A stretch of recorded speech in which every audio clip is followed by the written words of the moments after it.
At 80 years old, Pattie Boyd, the iconic face of the 1960s, the woman who inspired the greatest love songs in history, is finally stepping out from the shadow of the legends. For decades, the world saw her as the ultimate rock and roll trophy, the golden girl caught between a Beatle and a blues god. But today, Pattie is shedding light on the darker, more visceral aspects of her life, specifically the grueling reality of her marriage to Eric Clapton. Once seen as the epitome of a romantic epic, their relationship is being re-examined through Boyd's candid revelations, leaving fans stunned at the level of betrayal, addiction, and emotional isolation she endured. To understand the disgusting truth she now carries, we must peel back the layers of the swinging 60s and look at the woman who is much more than just a muse. Welcome to Royal Time of Hollywood. Today, we explore the untold stories of the woman who lived at the heart of the storm. The making of an icon. Born Patricia Ann Boyd on March 17, 1944, in Somerset, England, Pattie's early life was marked by a restlessness that would mirror her later years. Her childhood was shaped by her father's service in the Royal Air Force and a nomadic existence that took her to Nairobi, Kenya. The family's return to England following her parents' divorce left Pattie searching for a sense of belonging, a journey that led her straight to the heart of London's fashion revolution. Working as a shampoo girl at Elizabeth Arden, Pattie was discovered by a photographer's assistant. Despite being told early on that her unconventional looks, her wide eyes, and slightly prominent front teeth wouldn't work, she persisted. By the mid-60s, she was the face of Vogue and Vanity Fair. She didn't just wear the fashion, she was the fashion. But her trajectory shifted forever when she was cast as a schoolgirl in the Beatles' film A Hard Day's Night. The Beatle and the beginning of the end. George Harrison was instantly smitten. Pattie was in a relationship at the time, but the quiet Beatle was persistent. They married in 1966, thrusting Pattie into the eye of the hurricane known as Beatlemania. She wasn't just a wife. She was George's spiritual partner. She was the one who introduced the Beatles to transcendental meditation and Eastern philosophy after being inspired by a flyer for a lecture. However, the spiritual bliss was short-lived. As George's devotion to the Krishna movement intensified, Pattie found herself sidelined. George wanted a little wife to sit at home while he sought enlightenment. But the most painful cut wasn't the silence.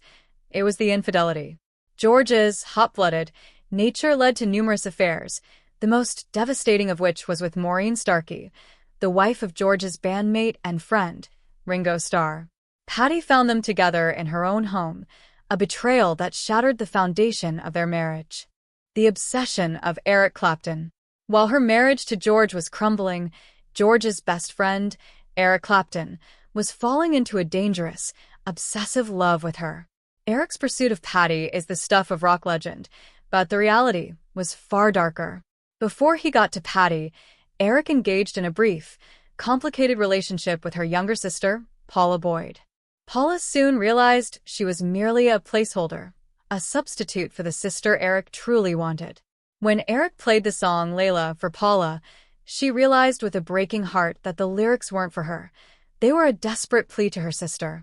Eric's obsession took a heavy toll. When Pattie initially rejected him to stay loyal to George, Eric famously spiraled into a 3-year heroin addiction. He sent her anonymous love letters signed E, begging her to choose him. Eventually, exhausted by George's distance and Maureen's betrayal, Pattie made the leap. If you're enjoying this video, make sure to check out the other stories and shocking updates on our channel. We've covered many incredible celebrity journeys, tragic endings, and untold Hollywood secrets that you don't want to miss. Binge watch our previous videos to discover more surprising facts, emotional stories, and where your favorite stars are today. Your support helps us bring you more powerful content like this, so don't forget to explore, watch more, and stay tuned for the next video. The disgusting reality of the Clapton marriage. They married in 1979, but the Wonderful Tonight era was anything but wonderful. Pattie now reveals the disgusting truth of living with a man consumed by alcoholism. Eric's dependency was so severe that it created an environment of constant fear and instability. Pattie, trying to keep up with the rock star lifestyle, found herself spiraling into her own dependency issues. But the emotional stab in the heart came when they tried to start a family. Pattie underwent grueling rounds of IVF, desperate to have a child. While she was enduring the physical and emotional pain of failed treatments, Eric was seeking fulfillment elsewhere. In 1985, he fathered a child with a studio assistant, and a year later, a son with Italian model Lori Del Santo. Pattie's revelation at 80 is clear. She was fighting for their future in a hospital bed while he was building a secret life with other women. The Wonderful Tonight she inspired was a song about a woman getting ready for a party, but the woman in the song was actually a prisoner of her own husband's addictions and lies. Reclaiming the Muse. After her divorce from Clapton in 1989, Pattie faced an identity crisis. She asked herself, "If I am not Mrs. George Harrison or Mrs. Eric Clapton, who am I?" Through therapy, photography, and writing, she found the answer. She wasn't just a muse, she was an artist. Her photography captured the raw, unpolished moments of the rock era, proving she had an eye for beauty that went far beyond the mirror. Her 2007 autobiography, Wonderful Tonight, became a global bestseller, finally giving her the voice that the men in her life had tried to silence. The legacy of two legends. While Pattie reclaimed her life, the legacies of the men she loved remained intertwined.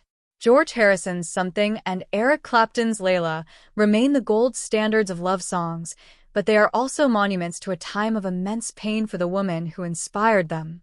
George found his peace before his passing in 2001, and Eric eventually found sobriety and a new family. But for Pattie Boyd, the truth is her final victory.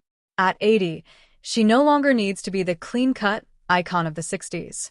She is a woman who survived the fire of fame and came out with her dignity intact. The final word. Pattie Boyd's story reminds us that behind every muse is a real person with emotions, struggles, and strength. The truth about her years with Clapton doesn't diminish the music. It adds a deeper, more human layer to the legacy of rock and roll. What do you think about Pattie Boyd's revelations? Does it change how you hear Wonderful Tonight or something? Let us know in the comments below. We'd love to hear your thoughts. Before you go, don't forget to like this video, subscribe to Royal Time of Hollywood, and hit that bell notification so you never miss a moment of Hollywood history.